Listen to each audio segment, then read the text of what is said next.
Hi guys, welcome back to the Student Council podcast, the lunch table, as we are now going to be calling it. Today we are going to be talking about time management, and it is going to be the opening episode to a new series that we are calling Managing Your Life. I'm Maddi. I'm going to be your host for the rest of the year, so I hope you like me and get used to me. Today with me I have lovely Isaac Bird and Miss Kira Holmberg. They are both student council members, and they're going to just be talking to us about some time management tips that they have and tricks that they use. So, to kick off the conversation, Isaac, what is one of the most helpful things for you when you are managing your time? What helps me really keep on track with just my days is I like using a planner with a weekly planner that has a bunch of little rows on it, and I just put all my school subjects on them and any extracurricular thing, and then I just put little check marks and just check them off, and I can add things throughout my day if I want to, and it really works well. I definitely think that's something that I have is useful for my planner, because I have used a planner since probably 5th grade. I put not just my subjects that I have, but every single assignment that I'm ever going to have for the entire week. And that is super helpful. And my planner this year, especially, is even color-coded to which assignment is which, just so that I know when to do it. And another thing, my planner also has rows and days, but it also has times. So I book out time when I am doing my planner for my tasks. Kira, do you have anything to add? Yeah, I mean, with the whole time thing, I've had time schedules for my entire life, because my mom is huge in the whole planners, schedules, all the things. But then the one thing that I never really caught on to was the fact that you actually have to stick to your schedule, because I would have my schedules and they would be beautiful and they would be great, and then I would forget about them and I wouldn't do them, and I'd get to the end of the week and I would have done maybe 3 of the 10 things I had on the list. And so pretty much it's great to have that schedule, but unless you're actually sticking to it and unless you're actually doing it, it's not going to do you any good. This is the first year where I've actually started disciplining myself. Your first year? You're a junior. I get that. I'm marking off. We're getting there. Before college, guys. This is my first year that I've actually stuck to my schedule, and the surprising thing is I'm actually on track with school. So I am living proof. Sticking to the schedule is a very key step. Do not forget it. I have one extra thing. Keep your planner in somewhere you see a lot. Be constantly reminding yourself, and have it in do you walk around this corner a lot? Put it on the wall. Just do it something like that. Speaking of that, when I get really annoyed, or when I have a day that I don't do it, I get really annoyed with myself, and so I put it in my pillowcase. So when I fall asleep at night, it makes me really mad. And then I remember that it's there, and then I have to actually use it.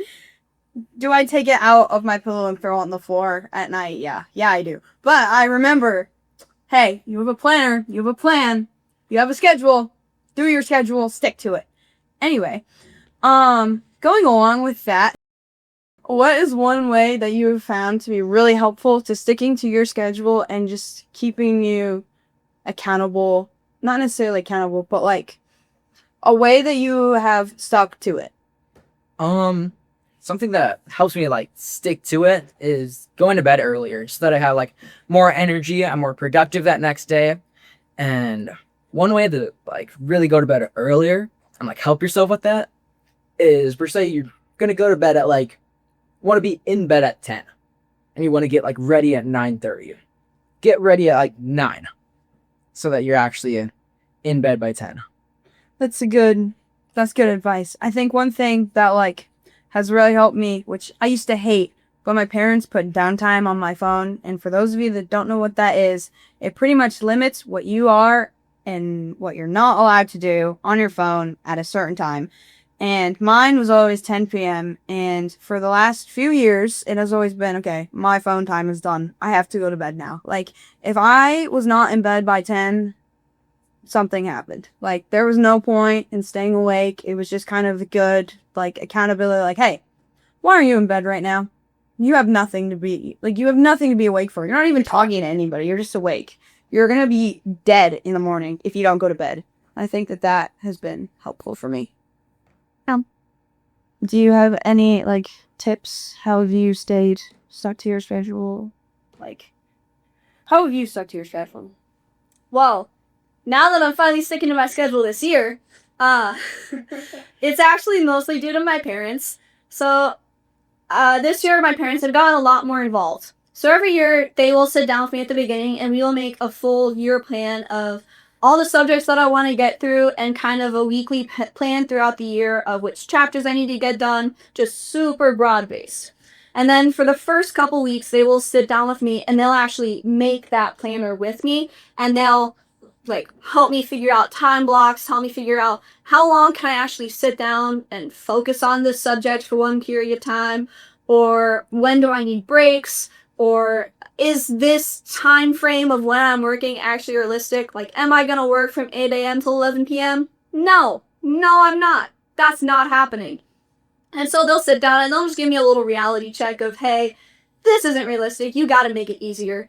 And then after the first couple weeks where they're very hands-on, then they kind of turn it back over to me and I will make the schedule. But then I still go to them every week and I say, hey, is this realistic or is this bar way too high and am I just never going to achieve this? And they will work through it with me. We'll change things around. We'll make it so that, maybe the things that don't take as much brain work I put in times when my brain is typically tired. And I can just sit and read a book and I don't really have to retain that much information. But if it's like math, where you really have to be paying attention, it's like maybe put that in a time when your brain is actually working. And they're really, really helpful. And it also helps that they're engineers. And my dad's entire job is pretty much helping other people with their schedules. But just parents in general have such great tips for actually making a schedule and making a plan and having it all work. I 100% agree with that. That's been one thing. The time blocking, absolutely learned from my parents. I have an engineer dad and a nurse mom.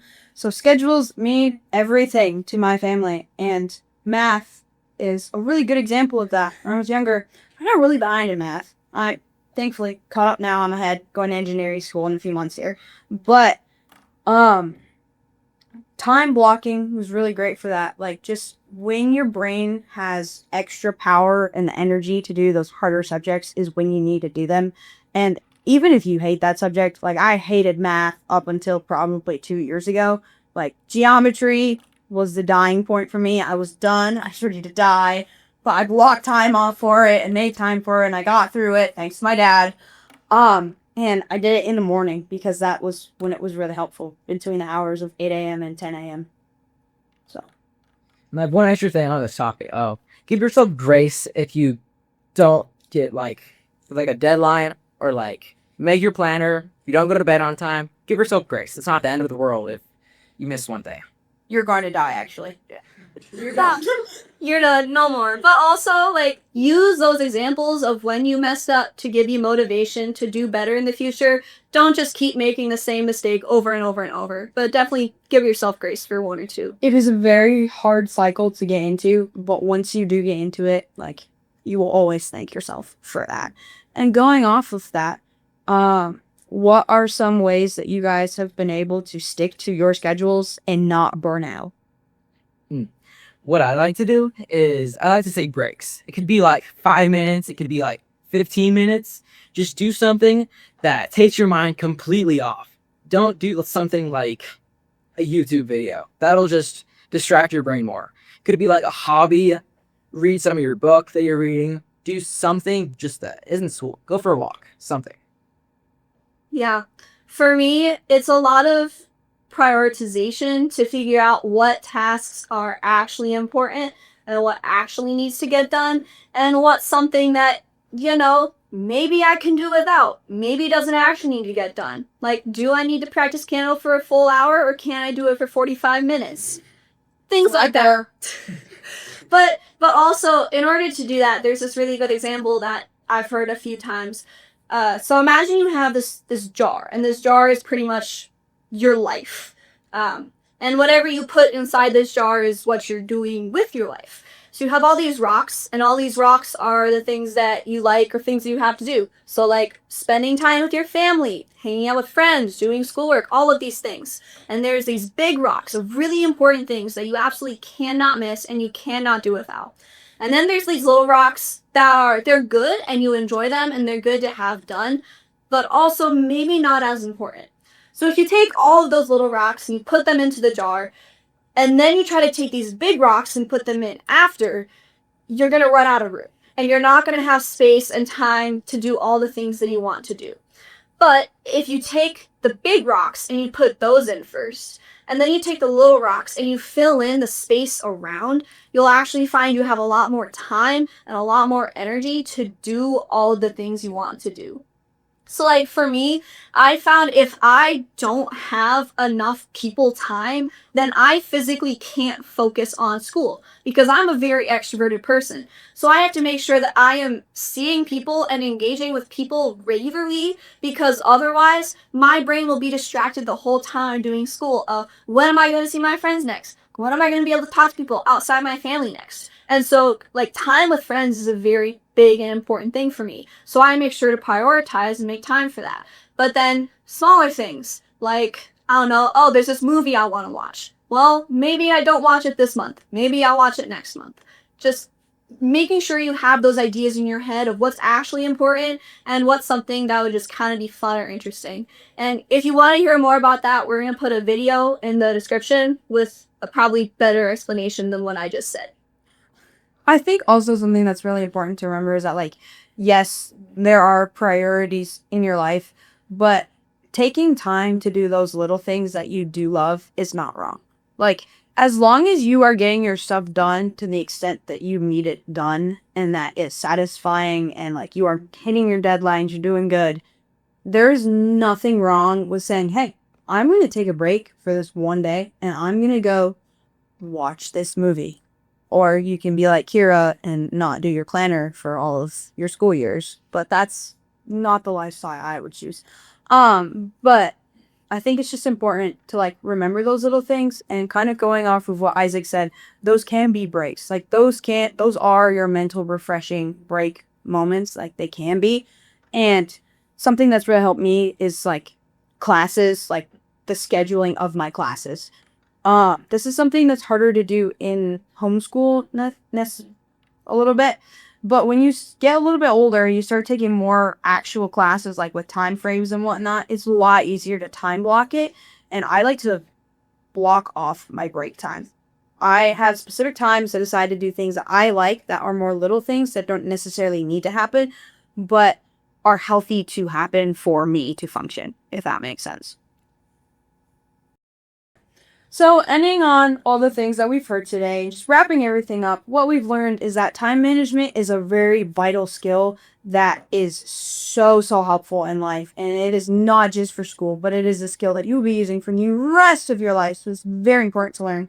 And what we've learned today is that it helps you with your productivity. It helps you get things done. You're always going to be on time with it. You know what you need to do. You have time to do things you still love. And it also gives you that peace of mind and clarity that you need to get all of those things done. Thank you for listening. You can follow this page. We'll be posting more, or you can follow us on our Instagram account. Like and subscribe. Like and subscribe, guys! Yeah! Yeah!